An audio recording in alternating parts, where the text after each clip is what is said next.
Genesis 30. When Rachel saw that she was not bearing any children for Jacob, she envied her sister. "Give me children, or I will die," she said to Jacob.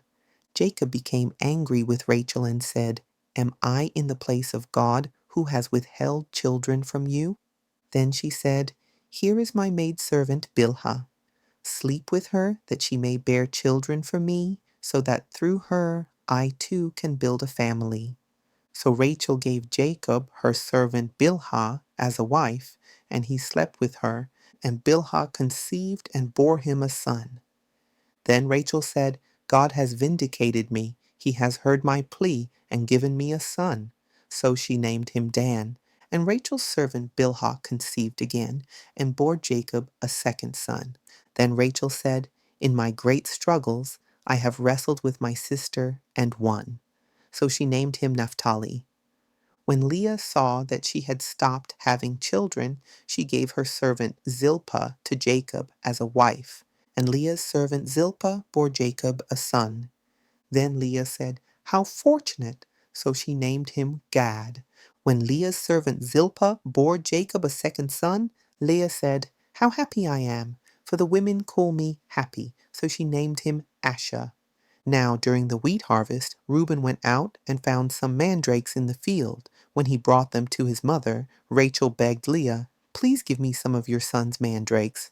But Leah replied, "Is it not enough that you have taken away my husband? Now you want to take my son's mandrakes as well?"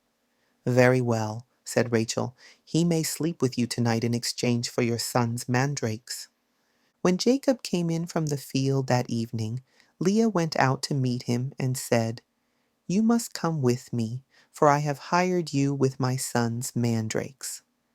So he slept with her that night. And God listened to Leah, and she conceived and bore a fifth son to Jacob. Then Leah said, "God has rewarded me for giving my maidservant to my husband." So she named him Issachar. Again Leah conceived and bore a sixth son to Jacob. "God has given me a good gift," she said. "This time my husband will honor me, because I have borne him 6 sons." And she named him Zebulun. After that, Leah gave birth to a daughter and named her Dinah. Then God remembered Rachel. He listened to her and opened her womb, and she conceived and gave birth to a son. "God has taken away my shame," she said.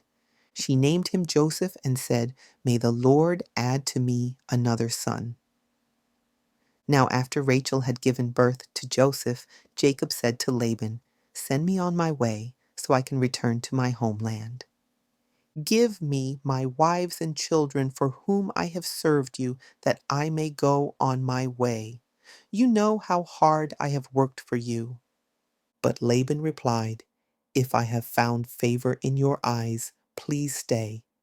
I have learned by divination that the Lord has blessed me because of you."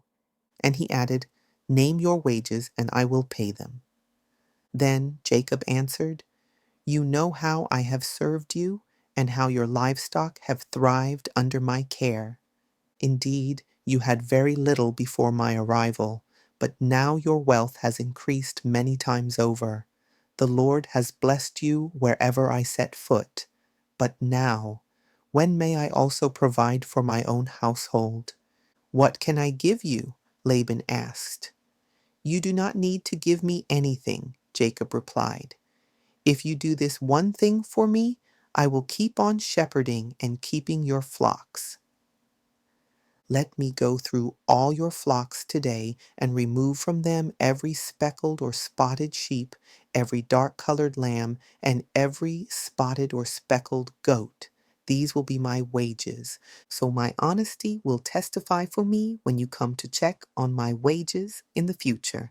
If I have any goats that are not speckled or spotted, or any lambs that are not dark-colored, they will be considered stolen." "Agreed," said Laban. "Let it be as you have said." That very day Laban removed all the streaked or spotted male goats and every speckled or spotted female goat, every one that had any white on it, and every dark-colored lamb, and he placed them under the care of his sons. Then he put a 3-day journey between himself and Jacob, while Jacob was shepherding the rest of Laban's flocks. Jacob, however, took fresh branches of poplar, almond, and plane trees, and peeled the bark, exposing the white inner wood of the branches. Then he set the peeled branches in the watering troughs in front of the flocks coming in to drink. So when the flocks were in heat and came to drink, they mated in front of the branches, and they bore young that were streaked or speckled or spotted. Jacob set apart the young, but made the rest face the streaked dark-colored sheep in Laban's flocks. Then he set his own stock apart and did not put them with Laban's animals. Whenever the stronger females of the flock were in heat, Jacob would place the branches in the troughs in full view of the animals so that they would breed in front of the branches. But if the animals were weak, he did not set out the branches. So the weaker animals went to Laban and the stronger ones to Jacob. Thus Jacob became exceedingly prosperous. He owned large flocks, maidservants and men servants, and camels and donkeys.